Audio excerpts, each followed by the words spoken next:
19 जुलाई शुक्रवार को Microsoft cloud outage की वजह से पूरी दुनिया के लगभग 70% कंप्यूटर एक ही झटके में काम करना बंद कर दिया। और ऐसा सब हुआ माइक्रोसॉफ्ट के एक छोटे से सॉफ्टवेयर अपडेट के कारण। माइक्रोसॉफ्ट की इस क्राउड स्ट्राइक की वजह से देश दुनिया को न केवल लाखों करोड़ों डॉलर का नुकसान हुआ, बल्कि पूरी दुनिया ये मानो थम सी गई हो। ऐसे में अगर एक्सपर्ट की माने तो दुनिया भर के लगभग 70% कंप्यूटरों में आज भी माइक्रोसॉफ्ट से बने ऑपरेटिंग सिस्टम इस्तेमाल होते हैं। और अगर ऐसे में भारत की बात करें तो भारत ने 2023 के अंदर ही अपना एक माया नामक ऑपरेटिंग सिस्टम लॉन्च कर दिया था।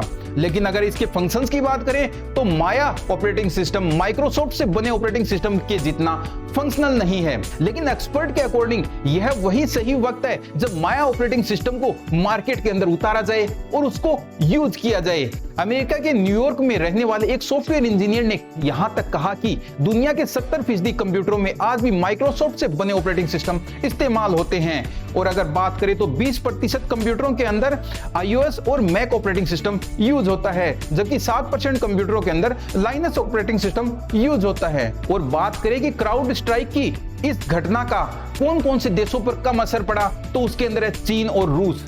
चीन और रूस जैसे देश आज भी अपने खुद के स्वनिर्मित ऑपरेटिंग सिस्टम को सबसे ज्यादा इस्तेमाल करते हैं। और अगर ये निर्भरता को कम नहीं किया गया और स्वदेशी ऑपरेटिंग सिस्टम पर निर्भरता को बढ़ाया नहीं गया, और अगर इस तरह की डिजिटल सुनामी से हमें बचना है तो स्वनिर्मित ऑपरेटिंग सिस्टम को हमें बढ़ावा देना ही पड़ेगा, अन्यथा ऐसी कमियों का खामियाजा पूरी दुनिया को भुगतना पड़ेगा। भारत का जो माया नामक ऑपरेटिंग सिस्टम है, इसको कई तरह की सिक्योरिटी लेयर से गुजार कर बनाया गया है। माना कि फंक्शनल कम है, लेकिन सिक्योरिटी के मामले में यह आपके माइक्रोसॉफ्ट से बने ऑपरेटिंग सिस्टम को टक्कर देने वाला है।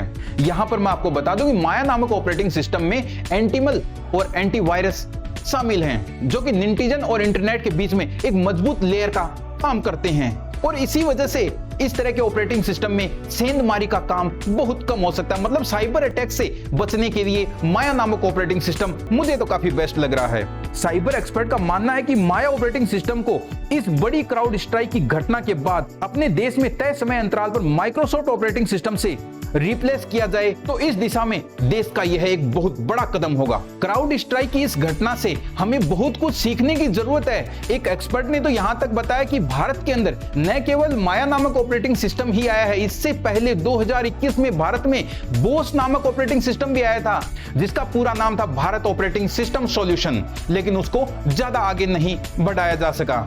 और उसी क्रम में 2023 के अंदर माया नामक ऑपरेटिंग सिस्टम को लॉन्च किया। और माया नामक ऑपरेटिंग सिस्टम को अब आगे बढ़ाने का यह बिल्कुल राइट मौका है दोस्तों। अगर एक्सपर्ट की माने तो अनुमान लगाया जा रहा है कि 19 जुलाई शुक्रवार को हुई क्लाउड आउटेज की वजह से केंद्र सरकार का सबसे ज्यादा फोकस भारत के माया ऑपरेटिंग सिस्टम को देश के अंदर लागू करने की ओर रहने वाला है।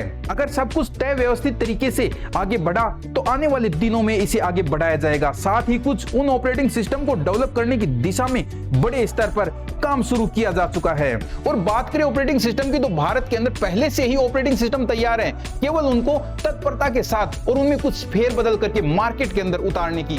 दोस्तों मुझे लगता है कि सरकार इस 19 जुलाई को हुए क्लाउड आउटेज की घटना से सबक लेते हुए अपने स्वदेशी ऑपरेटिंग सिस्टम माया को लॉन्च करने में देरी नहीं करेगी। और यही वजह है कि हमारा खुद का एक स्वदेशी ऑपरेटिंग सिस्टम रहेगा, जिसके फीचर्स मैंने आपको यहां पर बताए हैं। अगर साथियों इससे रिलेटेड आपको कोई और इंफॉर्मेशन चाहिए तो आप मुझे कमेंट करके बता सकते हैं।